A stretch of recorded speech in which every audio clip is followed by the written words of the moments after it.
जो पार्ट है आज क्वेश्चन आंसर भी डिस्कशन होगा। थोड़ा क्लास थोड़ा ज़्यादा टाइम चलेगा आज, इसलिए रेडी हो जाइए।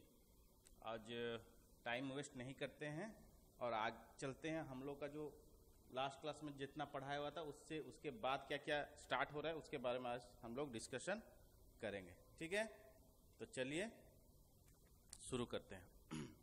देखिए, आज हम लोग पढ़ेंगे ईस्ट इंडिया कंपनी के बाद क्या हुआ। जो प्रीवियस क्लास में हम लोग पढ़े थे, ईस्ट इंडिया कंपनी जब आई थी भारत में क्या क्या एक्शंस लेके आए, जैसे रेगुलेटिंग एक्ट हो गया, पिट्स इंडिया एक्ट हो गया, चार्टर एक्ट हो गया, ये सब प्रोविजन था।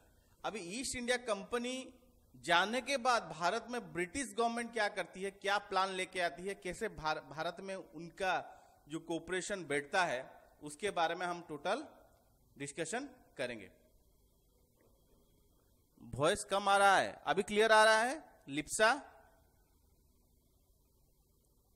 आप वॉइस क्लियर आ रहा है?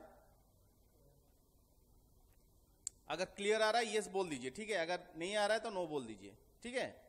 वॉइस अभी क्लियर आ रहा है? देखिए, आज से स्टार्ट होगा, अभी जो क्लास स्टार्ट होगा ये क्राउन रूल के बारे में है। क्राउन रूल मतलब रानी जब भारत में आती है उसका शासन व्यवस्था ब्रिटिश गवर्नमेंट क्या करती है उसके बारे में हम लोग देखते हैं। गुड मॉर्निंग सोरो। देखिए, तो पहले नंबर 1 में आ रहा है आप लोग का गवर्नमेंट ऑफ इंडिया एक्ट, ठीक है। तो प्रथम नंबर आसी गवर्नमेंट ऑफ इंडिया एक्ट। तो गवर्नमेंट ऑफ इंडिया एक्ट होची 1858। एटा मने रखियो, बहुत इंपोर्टेंट एक्ट। फास्ट जितले 1857 युद्ध हला 1857 माने तुम बेसिकली भाव में जो सिपाही विद्रोह है तापर प्रोविजन आसी। देख केबे हला सिपाही विद्रोह 1857 है, ठीक तार गोटे वर्ष पर ब्रिटिश निज कंट्रोल पावर्स नौची आसी आनुची government of India act 1858। Clear है? तापर आस सेकेंड को, सेकेंड कौन आसला एबे ब्रिटिश गवर्नमेंट गोटे व्यवस्था हला ताको जे गुड गवर्नेंस। कौन कहला? Good governance. तो गुड गवर्नेंस रो तीनटा व्यवस्था से आणला। फास्ट हला इंडिया हला Indian council act, council act हला। यार तीनटा प्रोविजन अछि कोन? फास्ट हला 1861 हला Indian council act 1861।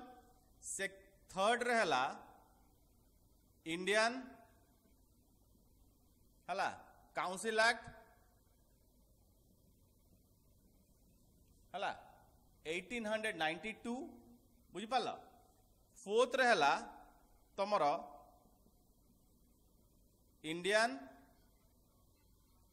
Council act 1909 हला 1909। मन रख, प्रथम आसला इंडियन काउंसिल एक्ट 1861, तापर आसला इंडियन काउंसिल एक्ट 1892, तापर आसला इंडियन काउंसिल एक्ट 1809 हला। तो तीनटा काउंसिल एक्ट इंपोर्टेंट। तुम कह सर तीनटा भितर कोटा इंपोर्टेंट? तीनटा भितर तुम 4 नंबरटा इंपोर्टेंट है। कौन? Indian council act 1909। एटा परीक्षा आसे आसी भी मध्य है। तो एबे क्वेश्चन से कौन पकेबो कि इंडियन काउंसिल एक्ट 1909 को आउ की नारे डका जाए है? आउ कौन कहा जाए? आकु कहा जाए मोर्ले, मोर्ले मिंटो रिफॉर्म्स हला। मोर्ले मिंटो रिफॉर्म्स एटा मन रखिबो। केबे हला? एटा हला 1909 हला। आ कोन डका जाए? मोर्ले मिंटो रिफॉर्म्स 1909 हला। मोर्ले थिला सेक्रेटरी स्टेट ऑफ इंडिया हला, secretary state of India SSI लिखि देली। आ लॉर्ड मिंटो थिला वाइस रॉय ऑफ इंडिया। तो दी जनकर जुगलबंदी जोटा हला ताकू कहला मोर्ले मिंटो रिफॉर्म्स या फिर इंडियन काउंसिल एक्ट 1909।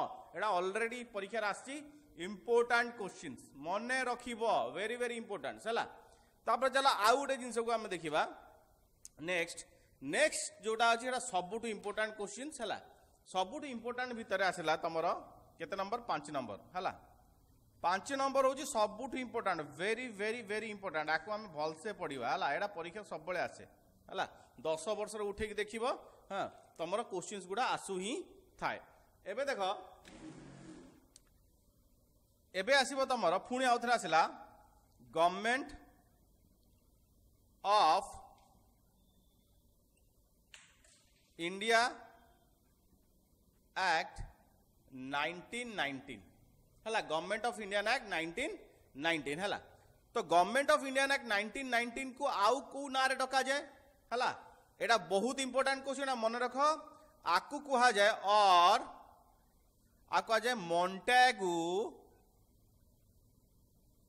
मोंटाकू चेंसपोर्ट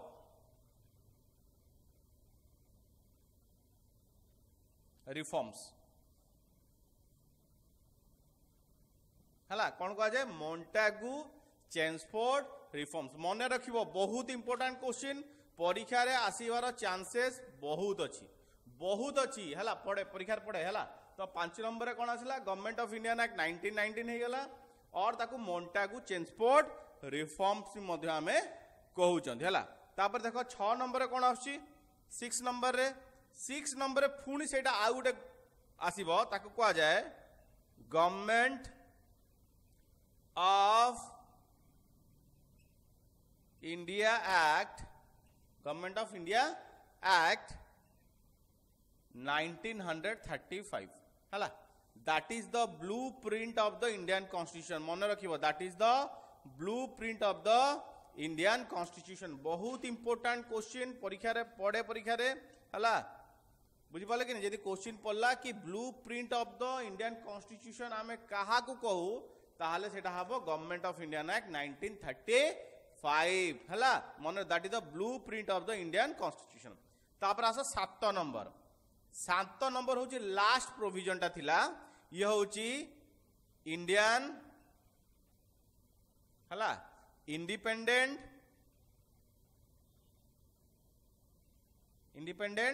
एक्ट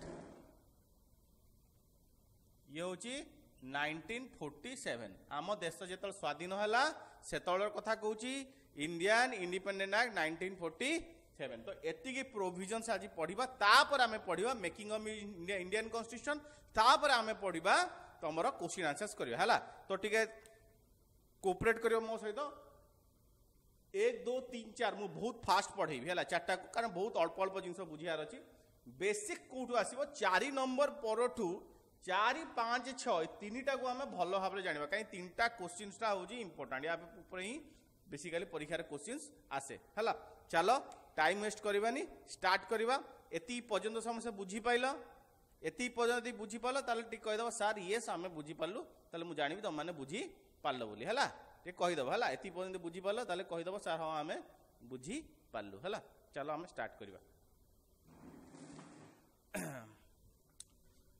चलो प्रथमे आसीबो क्राउन रूल हला प्रथम आमे देखिबा क्राउन रूल हला तो क्राउन रूल रे सबुठु इंपोर्टेंट पोजीशंस कोन अछि देखो जेतो बळे आम देश रे हला सिपाही विद्रोह होतला सिपाही विद्रोह माने आम देश जे फर्स्ट वार ऑफ इंडिपेंडेंस लड़ा गला सेतरे तमर राजा महाराजा माने थिले हला उसमें राजा महाराजा रानी लोग अपने जमीन के लिए लड़ रही थी उसके साथ साथ उसमें हम लोग का जो ट्रेडर्स मर्चेंट या फिर जमींदार लोग थे स्मॉल स्केल जमींदार उन लोग भी अपना हक के लिए लड़ रहे थे उसमें जो फार्मर्स था वो भी अपने हक के लिए लड़ रहे थे उसके साथ साथ जो क्या बोलते हैं जो सोशल रिफॉर्मर थे जो कि धर्म के आधार पर वो भी अपना लड़ रहे थे तो हर कोई व्यक्ति अपने हक के लिए लड़ रहा था लेकिन इंडिविजुअल लड़ रहा था कलेक्टिव होके नहीं लड़ रहा था यूनिटी के साथ नहीं लड़ रहा था तो इसी का फायदा ब्रिटिश लोग ने उठाया और बाद में क्या किया ब्रिटिश लोग ने ईस्ट इंडिया कंपनी को बाहर भेजा और अपने हाथ में पावर दिया क्योंकि भाई पूछो क्यों सर इंडिया ही क्यों क्योंकि उसका कारण है क्योंकि बोला जाता उस समय का 35% वर्ल्ड का जीडीपी हला ग्रॉस डोमेस्टिक प्रोडक्ट जीडीपी ठीक है ये इंडिया से ही जाता था समझ में आया ये इंडिया से ही जाता था मतलब इंडिया इतना पैसा वाला था और आज के डेट में ब्रिटेन जो अपने आप को बोल रहा है कि मैं इंडस्ट्रियलाइज कंट्री हूं, ये पैसा कहां से लिया? ये भारत से पैसा लेके अपना देश में इंडस्ट्रियलाइजेशन किया, तो हमको छोड़ दिया डेवलपिंग कंट्री में, किंतु खुद डेवलप हो गया। समझ में आया? एटा मन रखिबो हला, सब मन रखिबो। आमठू पैसा नहीं कि कहीं की तुम गोटे मन रख, जेत बड़े ब्रिटेन यूएस ऊपर भी तार अधिपत्य थिला हला, यूएस में भी वो शासन करता था। जब यूएस में छोड़ा, यूएस अपना एक डेमोक्रेटिक कंट्री बना, उस समय भारत में तो ऑलरेडी एग्जिस्टिंग कर रहा था। आप लोग का क्या इसको बोलते हैं, ब्रिटेन, ठीक है। अभी ब्रिटेन ने क्या किया, जब यूएस छोड़ा, उधर से किसी को तो पैसा का जरूरत है ना, कहां से पैसा लेगा? उस समय का भारत, वर्ल्ड का जो जीडीपी था, इंडिया खाली अकेले 35% दे रहा था। सोचो कितना बड़ा मार्केट होगा। तो इधर से पैसा उठाया और अपने देश में जाके विकास करना स्टार्ट किया। सोचो कितना बदमाश इन लोग थे। तो इसी को ही बेसिकली इंडस्ट्रियलाइजेशन बोला गया। आज के डेट में भी, आज टिल नाउ के डेट में हम लोग सरवाइव कर रहे हैं पर कैपिटा इनकम में, लेकिन उन लोग का पर कैपिटा इनकम देखो कितना है हला, मुंडो पीछा आया देखो नंगर कहते हमारा मुंडो पीछा आया देखो हला। तो इसीलिए हम लोग पिछड़ गए। नहीं तो अगर उस समय का जो पैसा हमारे पास होता तो सोचो हमारा देश का विकास क्या नहीं होता। और उसके साथ साथ अगर आप बात करोगे क्या कि मतलब हम लोग का देश से उन लोग 45 ट्रिलियन से भी ज्यादा पैसा इन लोग चुरा के लिया है। 45 ट्रिलियन मतलब मोदी जी अभी बोल रहे हैं कि 2023 तक हम लोग $5 ट्रिलियन इकोनॉमी बनेंगे, मतलब वर्ल्ड का 5th लार्जेस्ट इकोनॉमी, 5 ट्रिलियन। और हमसे भी कम ब्रिटेन है। तो सोचो हम लोग का अभी का अगर मिलाएंगे, उस समय से ज्यादा पैसा ब्रिटिश लोग के लेके चला गया, 3-4 गुना, 45 ट्रिलियन। सोचो कितना कंगाल बना के हम लोग को छोड़ दिए। ये मैं नहीं बोल रहा हूं, जितने भी इकोनॉमिस्ट हैं, जितने भी हिस्टोरियंस है, सब बोल रहा है कि भारत में इन लोग लूट मचाया था। तो देखो फिर से क्या क्या लूट मचा रहे हैं। तो आओ ज्यादा हम लोग उसके बारे में चर्चा नहीं करते हैं। पहला हम लोग का एग्जाम प्रोस्पेक्टिस में क्या क्या आएगा उसके बाद में देखते हैं। तो पहला नंबर में आता है गवर्नमेंट ऑफ इंडिया एक्ट 1858, ठीक है। इसको बोला जाता है क्राउन रूल इन इंडिया, ठीक है। आपको मुझे कमेंट बॉक्स में बताना है भारत का पहला वाइस रॉय ऑफ इंडिया का नाम क्या है। मुझे कमेंट बॉक्स में बताना है भारत का पहला वाइस रॉय ऑफ इंडिया कौन है। तो देखो पहला नंबर में क्या स्टार्ट होता है कि जो भी गवर्नर जनरल था उसको लात मार के भगा दिया गया, मतलब गवर्नर जनरल ऑफ इंडिया और नहीं रहा, उसको हटा दिया गया और आ गया वाइस रॉय ऑफ इंडिया, ठीक है। याद रखना है वाइस रॉय ऑफ इंडिया। और क्या हुआ, जो डबल गवर्नमेंट था, court of directors and board of control में कल बोला था, सीडी एंड बीसी जो आप लोग का पिट्स इंडिया एक्ट में बना था, court of directors and board of control जो था उसको भी हटा दिया गया। एंड्रेड द डुअल या फिर डबल गवर्नमेंट जो बनाया गया था उसको भी हटा दिया गया, ठीक है, ठीक है। मैथाल ठीक आंसर दिया, लॉर्ड कैनिंग, कोनिंग हो गया, कैनिंग, CANNING, ठीक है, शाबाश। अभी क्या हुआ कि जब डबल गवर्नमेंट को हटा दिया गया उसके बाद क्या लगाया गया, सेक्रेटरी स्टेट ऑफ इंडिया। इसको जानना जरूरी है। देखो secretary state of India Bharat में एंट्री हुआ इसका, तो इसको जानने के लिए मैं थोड़ा बोर्ड को साफ कर दे रहा हूं, आप लोग को क्लियर मालूम चल जाएगा, ठीक है। सेक्रेटरी स्टेट ऑफ इंडिया जो था कैसे था, पहले आता था ब्रिटिश पार्लियामेंट, इसको याद रखना है। पहले क्या आता था, ब्रिटिश पार्लियामेंट, ठीक है।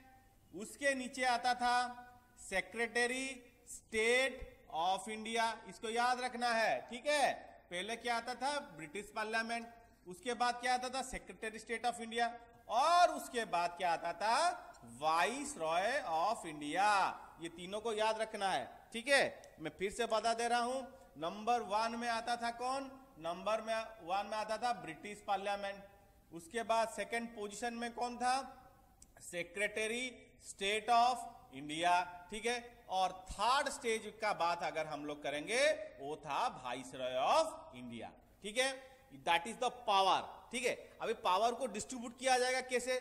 सबसे निचले पायदान में अगर आप लोग देखोगे सबुठू तल सेंटर जदि देखिबो ताले वाइसरॉय ऑफ इंडिया थिला, ता ऊपर थिला किए सेक्रेटरी स्टेट ऑफ इंडिया थिला, ता ऊपर किए थिला ब्रिटिश पार्लियामेंट। एबे एबे जेतो बळे वाइसरॉय ऑफ इंडिया को किछि काम करबा को हबो से काहा को पचारिबो? से सेक्रेटरी स्टेट ऑफ इंडिया को पचारिबो।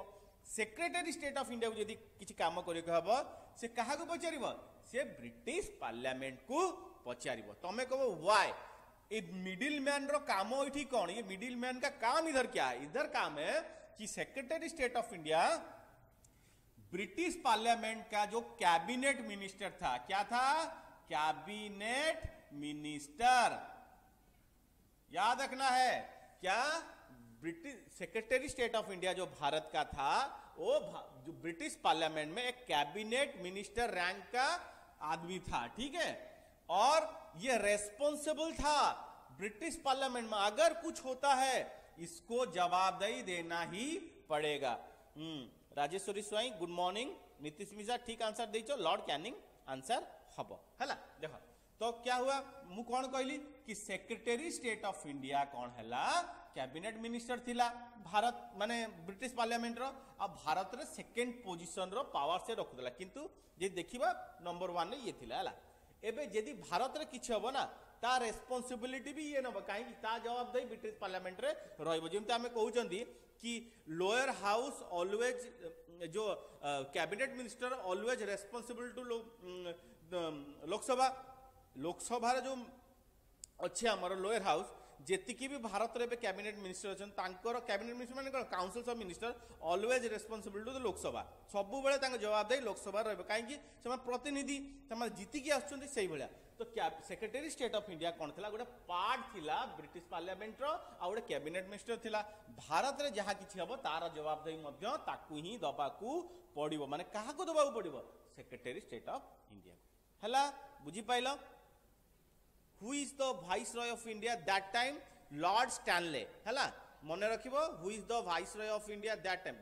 Viceroy of India, O Viceroy of India कौन? इसके समय में जो ये इसके समय में Viceroy of India कौन था? लॉर्ड कैनिंग था, ठीक है। लॉर्ड कैनिंग, ठीक है। और सेक्रेटरी स्टेट ऑफ इंडिया कौन था? लॉर्ड स्टैनले,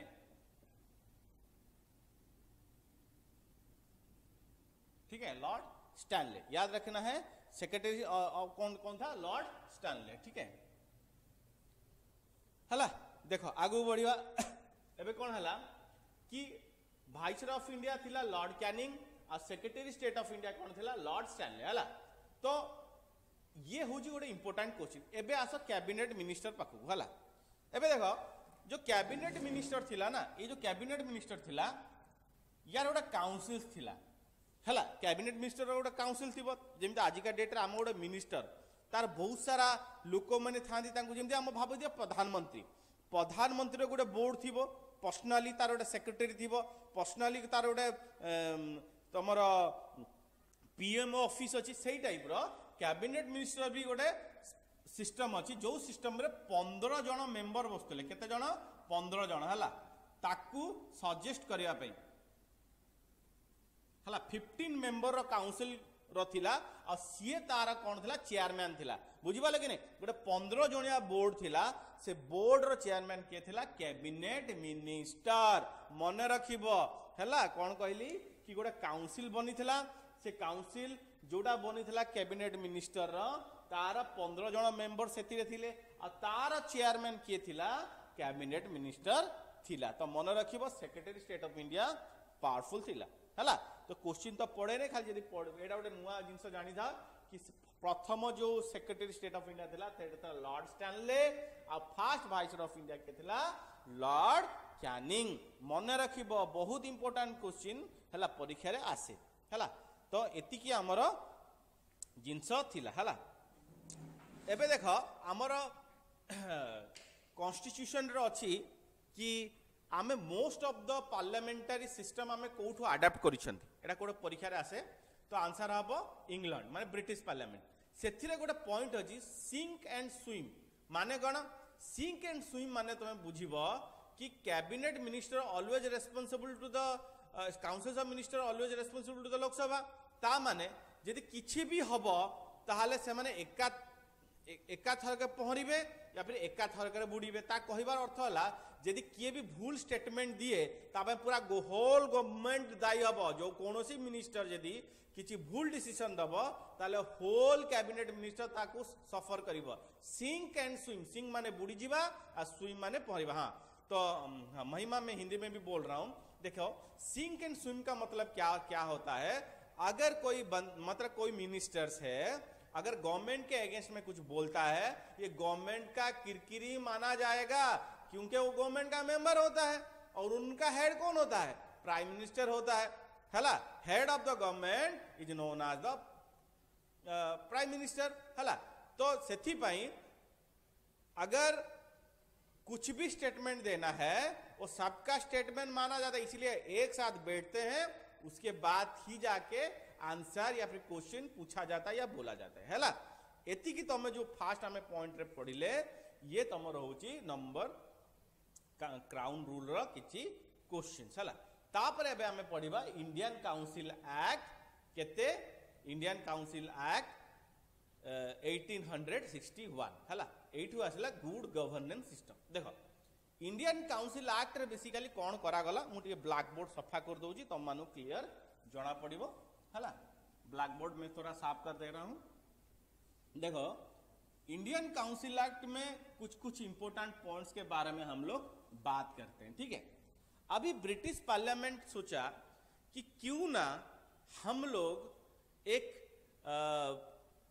जो भारतीय लोग हैं उनको भी कुछ मेंबर के हिसाब से लेते हैं क्योंकि पहले क्या होता था ब्रिटिश लोग ही अपना मेंबर चूज करता था उन लोग ही रहता था अभी जो 1861 जो आएगा इंडियन काउंसिल एक्ट उसमें बोला गया कि ब्रिटिश लोग रहेंगे उसके साथ साथ भारतीय लोग भी इसमें रहेंगे लेकिन क्लॉज डाला गया लेकिन वो क्या होगा वो परमानेंट मेंबर नहीं होगा वो टेम्पररी मेंबर होगा जैसे हम लोग क्रिकेट मैच खेलते हैं उसमें क्या होता है परमानेंट आदमी लोग खेलता है उसके बाद हम लोग एक टेम्पररी जिसको दूध भात बोला जाता है नहीं तो दोनों तरफ से खेलना जा उसी तरह से कुछ भारतीय को खुशी करने के लिए या फिर उनका कोई पर्सनल चीज होगा इसलिए नॉन परमानेंट मेंबर के हिसाब से इन लोग को अपना काउंसिल में रखा गया लॉ मेकिंग प्रोसेस के लिए बुझी पाइल किसी भी यदि लॉ बना हबो ताले कहा को रखा जीवो तमर भारतीय मान को रखा जीवो तो तीनिटा भारतीय मान को एक जगह अणागला तो प्रथमे किए थिला प्रथमे थिला राजा बनारस मन रखिबो फास्ट जो तीन जन मेंबर थिले नंबर 1 राजा ऑफ बनारस हला सेकंड रे आसिले कोन महा राजा ऑफ पटियाला हला आउ थर्ड रे आसिला सार सार हो गोटे टाइटल है सार हो गोटे टाइटल सार दिनकर राव है ये थिला बॉम्बे रू है ये थिला कोडी बॉम्बे है मन रखिबा ये तीन जन हेले ये तीन जन कौन था non permanent member non permanent member याद रखना है नॉन परमानेंट मेंबर के हिसाब से इनको रखा गया किसमें लॉ मेकिंग प्रोसेस ठीक है किसमें रखा गया लॉ मेकिंग प्रोसेस में इनको रखा गया आज ए नॉन परमानेंट मेंबर किसको रखा गया राजा बनारस में रखा गया उसके बाद महाराजा पटियाला और उसको सार दिनकर राव को रखा गया आज ए नॉन परमानेंट मेंबर ठीक है इसको याद रखना ये इंपॉर्टेंट क्वेश्चन है ये एग्जाम में आता है आप लोग का समझा और इसको भूलना नहीं है ठीक है अभी देखो और क्या है एथिरे आउ गोटे नुआ सिस्टम ऐड करा गला पोर्टफोलियो सिस्टम हला portfolio PORT FOLIO portfolio system. तुम्हें कह सर पोर्टफोलियो सिस्टम कौन एटा गोटे नुह एटा ही इंपोर्टाट क्वेश्चन है आपको लिखे दूची मु ब्लैक बोर्ड सफा कर दूची हला एटा ही इंपोर्टाट क्वेश्चन। तुम कह सर पोर्टफोलियो सिस्टम कौन हला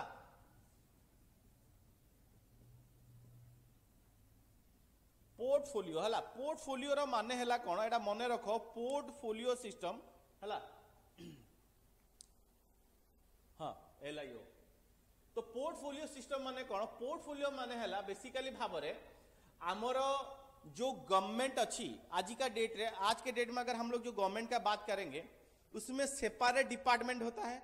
सेपरेट डिपार्टमेंट माने ministry of defence, ministry of external affair, ministry of finance हला ministry of board and trade, ministry of petroleum and gas सब अलग अलग डिपार्टमेंट अच्छे ना से भाया से गवर्नमेंट कहला कि सबू डिपार्टमेंट को आम अलग अलग बनेबा हर डिपार्टमेंट को हम अलग अलग तरीका से डिवाइड कर देंगे। इसी को ही बेसिकली हम लोग बोलते हैं पोर्टफोलियो सिस्टम। तो पोर्टफोलियो सिस्टम इधर इंट्रोड्यूस किया गया, ठीक है, और इसको अलग अलग ढांचा में इसको बना देगा। और क्या हुआ इसमें देखो तापरे वाइस रॉय ऑफ इंडिया हला वाइस रॉय ऑफ इंडिया को, ठीक है, एक पावर दिया गया जिसको हम लोग बोलते हैं ऑर्डिनेंस, ठीक है, जिसको हम लोग बोलते हैं ऑर्डिनेंस, ठीक है। तो एबे तुमको ऑर्डिनेंस माने कौन ऑर्डिनेंस माने ताकू यही भलिया हमें बुझीबा कि जो लेजिस्लेटिव काउंसिल अच्छी ड्यूरिंग ऑन इमरजेंसी से कौन करिवो गोटे ऑर्डिनेंस पावर इश्यू करिवो। भाव भारत रे किछि विपद आसीगला देखो गोटे भलो भाव में तुम बुझे दूची तुम एटा कंफ्यूजन हबनी मूलरू आमे आकु देखिबा। देखो वाइस रॉय ऑफ इंडिया तार पोजीशन 3rd नंबर थिला, 1st नंबर थिला ब्रिटिश पार्लियामेंट, 2nd थिला सेक्रेटरी स्टेट ऑफ इंडिया, तापर आसला वाइस रॉय। एबे किछि जेतले डिसीजन निया जिवो अगर कोई डिसीजन लिया जा रहा है सोचो कि एक इमरजेंसी आ गया कि भारत में का ऊपर में कोई अटैक कर दिया, अभी क्या होगा वाइस रॉय ऑफ इंडिया किसको पूछेगा सेक्रेटरी स्टेट ऑफ इंडिया को पूछेगा, secretary state of India British parliament को पूछेगा, फिर ब्रिटिश पार्लियामेंट से वो इश्यू होके सेक्रेटरी ऑफ इंडिया को आएगा, फिर सेक्रेटरी ऑफ इंडिया ब्रिटिश, ये सब लंबा प्रोसीजर हो जाएगा। तो इसीलिए ब्रिटिश पार्लियामेंट ने बोला कि देखो अभी हम लोग क्या करेंगे कि जो वाइस रॉय ऑफ इंडिया है उसको एक पावर्स देंगे जिसको बोलते हैं ऑर्डिनेंस पावर, ठीक है। जैसे आज के डेट में ऑर्डिनेंस पावर हम लोग का है जो इंडियन प्रेसिडेंट का जो ऑर्डिनेंस पावर है वो है आर्टिकल 123, याद रखना 1 के 2 3 गाना गाओ 1 के 2 3, ठीक है, दैट इज द आम भारत जो प्रेसिडेंट अच्छी गोटे ऑर्डिनेंस पावर अच्छी है। तो सेत बड़े भी वाइस रॉय ऑफ इंडिया पाखे गोटे ऑर्डिनेंस पावर देला किछि भी यदि असुविधा हम ताले विदाउट लेजिस्लेटिव काउंसिल से कौन इश्यू कर ऑर्डिनेंस इश्यू कर आउ सी निजे डिसीजन नहीं पार मन भावते युद्ध करार अच्छे तो मुझे कौन युद्ध करदेवी। तो एबे कौन होची कौन कौन it empower the viceroy of India to issue ordinance without the concern of the legislative council, माने लेजिस्लेटिव काउंसिल को पचारिबा दरकार नहीं, से निजे सेल्फ डिसीजन नहीं पारिबो, वो खुद अपने से डिसीजन ले पाएगा, उसी को ही हम लोग बोलते हैं ऑर्डिनेंस। और इसका जो वैल्यू होता है, इसका जो लाइफ पीरियड होता है ये होता है 6 मंथ का, मने रखिबो। आमर भारत जो प्रेसिडेंट अच्छी जोटा कि ऑर्डिनेंस पावर को से एंजॉय करती पाखे जो पावर्सटा थाए आर्टिकल 123 यार भी टाइम पीरियड होची 6 मंथ, बुझे पाला। तो दीटा आक से माने भाव कि आम संविधान में कौन कौन को जगह केमती केमती इश्यू कर, याद रखना है, वेरी वेरी इंपॉर्टेंट, ठीक है। तापर नेक्स्ट पॉइंट में हम लोग चलते हैं। अभी हम लोग का 2 कंडीशंस खत्म हो गया है। पहला कंडीशन 1858 और 1861। अभी हम लोग जो पढ़ेंगे गवर्नमेंट ऑफ जो इंडियन काउंसिल एक्ट 1892 उसके बारे में हम लोग चर्चा करते हैं। ये ब्लैक बोर्ड को मैं साफ कर देता हूं। एति पर्यंत समझे यदि बुझी पारल ताले लिखिदेव सार यस आमे बुझी पाइलु हला। अगर इस एति पर्यंत बुझी पाइल तो तुम लिखिदेव सार यस आमे बुझी पारिलु हला। चलो स्टार्ट करिबा। कौन इंडियन काउंसिल एक्ट 1892 लिखे देछि। हाँ, एथिरे कौन प्रोविजन्स है आम टे देखा देख एथिरे दीटा काउंसिल बॉडी बनिला कौन बनिला जोड़ा थिला से बड़े गोटे थिला तमर सेंट्रल लेजिस्लेटिव काउंसिल आउ गोटे थिला प्रोविंशियल लेजिस्लेटिव काउंसिल मन रखिबो कौन थिला गोटे थिला सेंट्रल लेजिस्लेटिव काउंसिल CLC हला आउ गोटे कौन थिला आउ गोटे थिला प्रोविंशियल लेजिस्लेटिव काउंसिल हला जेमती आजिका डेट रे आमे कौन कहउजंती गोटे सेंटर गोटे स्टेट हला या फिर आको एमती नहीं पारी गोटे लोकसभा गोटे राज्यसभा बुझी पाले कि गोटे नहीं बा एग्जांपल हिसाब न बा देखो गोटे हला सेंट्रल लेजिस्लेटिव काउंसिल गोटे हला तमरा स्टेट लेजिस्लेटिव काउंसिल या फिर सेंट्रल लेजिस्लेटिव काउंसिल और हला प्रोविंशियल लेजिस्लेटिव काउंसिल सेंटर और स्टेट हला देखो सेंट्रल लेजिस्लेटिव काउंसिल का जो हेड होता था वो कौन होता था वो होता था वाइस रॉय ऑफ इंडिया मन रखिबो सेंट्रल लेजिस्लेटिव काउंसिल का जो हेड होता था वो कौन होता था वाइस रॉय ऑफ इंडिया होता था ठीक है अभी प्रोविंशियल लेजिस्लेटिव काउंसिल का जो हेड होता था वो होता था गवर्नर ठीक है वो कौन होता था गवर्नर है ना तो सेंट्रल लेजिस्लेटिव का हेड कौन होता था वाइसरॉय ऑफ इंडिया अब प्रोविंशियल लेजिस्लेटिव काउंसिल हेड किए होता गवर्नर एबे आसिला मजा एबे तमे कहब सार कि एमानकर जो माने इलेक्शन टा केमिति होउतला आंग इलेक्शन प्रोसीजर टा केमिति थिला हला आंकर इलेक्शन प्रोसीजर टा केमिति थिला देखो एबे जेदी कोनोसी लोक सेंट्रल लेजिस्लेटिव काउंसिल को आसीबो सुनो आउथरे सुनो जेदी कोनोसी व्यक्ति सेंट्रल लेजिस्लेटिव को आसीबो सीए चूज करा हबो को जगह प्रोविंशियल लेजिस्लेटिव काउंसिल को द्वारा बुझी पाइल जदि कौनसी व्यक्ति सेंट्रल लेजिस्लेटिव को आसीबो सीए प्रोविंशियल लेजिस्लेटिव थ्रू रु आसीबो आ Bengal chamber of commerce through रु आसीबो कोन हबो प्लस आउ का द्वारा आसीबो बेंगल चैम्बर ऑफ कॉमर्स बुझी पाला से दीटा थ्रू रु आसीबो गोटे हला प्रोविंशियल लेजिस्लेटिव काउंसिल द्वारा आसीबो और Bengal chamber of commerce through द्वारा आसीबो जोटा गोटे भल बड़ ऑर्गेनाइजेशन थला ये भी गोटे अलगा टाइप रो कैटेगरी थिला तो दीटा रु से माने चूज कराए कि CLC माने सेंट्रल लेजिस्लेटिव काउंसिल को चूज हे कि आसीबे हला बुझी पाइलो इनडायरेक्ट माध्यम एबे देखो कोन हबो एबे तमे कहब सार आपण तो कहि देले एबे मते खाली कहंतु कि प्रोविंशियल लेजिस्लेटिव काउंसिल को केमती आसीबे कारण सेंट्रल लेजिस्लेटिव काउंसिल तो पड़े गला हम बुझी गलु एबे प्रोविंशियल लेजिस्लेटिव काउंसिल को केमती आसीबे तार बहुत सारा रास्ता आज कोन से कहला एथिरे डिस्ट्रिक्ट बोर्ड थ्रू रु आसीबे कोन डिस्ट्रिक्ट बोर्ड हला डीबी लिखि देली डिस्ट्रिक्ट बोर्ड थ्रू रु आसीबे ता थारा आउ कोन आसीबे म्युनिसिपालिटी द्वारा आसीबे बुझी पाले कि नहीं म्युनिसिपालिटी द्वारा आसीबे हला आउ का द्वारा आसीबे तापर यूनिवर्सिटी द्वारा आसीबे यूनिवर्सिटी द्वारा आसीबे तापर आसीबे कोन तापर आसीबे ट्रेड एसोसिएशन द्वारा आसीबे ट्रेड एसोसिएशन द्वारा आसीबे तो बहुत सारा रास्ता थिला प्रोविंशियल लेजिस्लेटिव काउंसिल को आसी कि चूज करबा बुझी पाले कि नहीं प्रथमे आसीबे डिस्ट्रिक्ट बोर्ड म्युनिसिपालिटी यूनिवर्सिटी रु आसीबे ट्रेड एसोसिएशन द्वारा आसीबे टोटल एमाने आउरी भी अछंती एमाने प्रोविंशियल लेजिस्लेटिव इलेक्ट हेले तब प्रोविंशियल लेजिस्लेटिव रे रु CLC को को मान जिवे एमाने चूज कराबे प्रोविंशियल लेजिस्लेटिव द्वारा जिवे ता सहित तमरो बेंगल चैम्बर ऑफ कॉमर्स द्वारा जिवे बुझी पाइलो दीटा जिंस मन रखिबो CLC आउ PLC रो फुल फॉर्म आउ दैट्स लाइक हला ठीक अछि फुल फॉर्म दे कहि दंतु देखो central legislative council CLC PLC रो मान हैला प्रोविंशियल लेजिस्लेटिव काउंसिल हैला बुझी पाइला सेंट्रल लेजिस्लेटिव काउंसिल और प्रोविंशियल लेजिस्लेटिव काउंसिल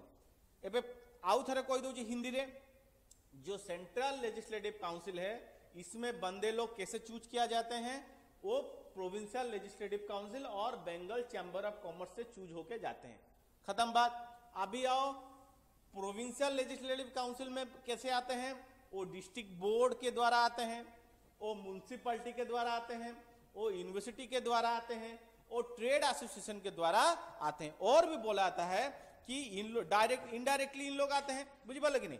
तो को लोक एथे आसले जेमती आसला GK Gokhale political Guru of Gandhi GK Gokhale भी एथिरे जाइथिले आशीष मुखर्जी एथरे जाइथिले राज बिहारी घोष एथरे जाइथिले एसएन बानाजी सुरेंद्रनाथ बानाजी एमाने समस्ते ये जो काउंसिल को एंट्री करथिले। इसमें और एक चीज भी रखा गया है। इसमें क्या रखा गया है? इसमें बोला गया है कि the word election was however not use in this act, मतलब इलेक्शन का बारे में इसमें बताया गया नहीं है, लेकिन इस शुरुआत हो गया है इलेक्शन कैसा होता है। बुझी पाइल? इलेक्शन रो कथा एथरे कुहा जाइनी, इलेक्शन बारे में इसमें कोई चर्चा नहीं है, लेकिन इलेक्शन कैसे होता है इसमें दिखाया गया है। बुझी पाइल? एटा ही सबुठु मेन इंपोर्टेंट कांसेप्ट थिला तमरो कोन तमरो इंडियन काउंसिल एक्ट 1892 रो। आउ गोटे जिंस भी एथरे इंट्रोड्यूस करा गला कोन देखो, प्रथम थर हम जो बजट हमें को जो पहली बार हम लोग सुन रहे हैं बजट, ये जो बजट हम लोग का आता है तीन टाइप का बजट आता है। एक तो है हम लोग का जो मेन बजट होता है, उसके बाद रेनी सीजन में एक बजट आता है जो कि मीडियम होता है, और विंटर सेशन बजट होता है। तो तीन टाइप का माध्यम में हम लोग का बजट होता है, ठीक है। तो ये जो बजट है सबसे बड़ा बजट जो होता है, बजट का सिस्टम इसमें लॉन्च किया गया। लेकिन बजट तो आ गया था तो आप लोग का 1860 से, लेकिन इसमें पूरा क्लियर इंट्रोड्यूस कर दिया गया बजट के बारे में। तो बजट क्या होता है कि देश में एक साल का खर्चा कितना होगा, तो उसका एस्टिमेट क्या क्या चीज में गवर्नमेंट खर्चा करेगी, उसका पर कैपिटा इनकम कितना है, आदमी लोग का पर कैपिटा इनकम कितना है, देश का जीडीपी कितना है, किस किस चीज में वो खर्च करेगी, मेडिकल में कितना खर्चा करेगी, रेलवे में कितना खर्च, जॉब के लिए कितना पैसा खर्च करेगी। तो वेराइटी ऑफ चीज होता है। तो ये जो सिस्टम हुआ था वो इंडियन काउंसिल एक्ट 1892 में हुआ था। अगर किसी को क्वेश्चन पूछ सकता है, अगर समझ गया यस लिख के छोड़ देना है।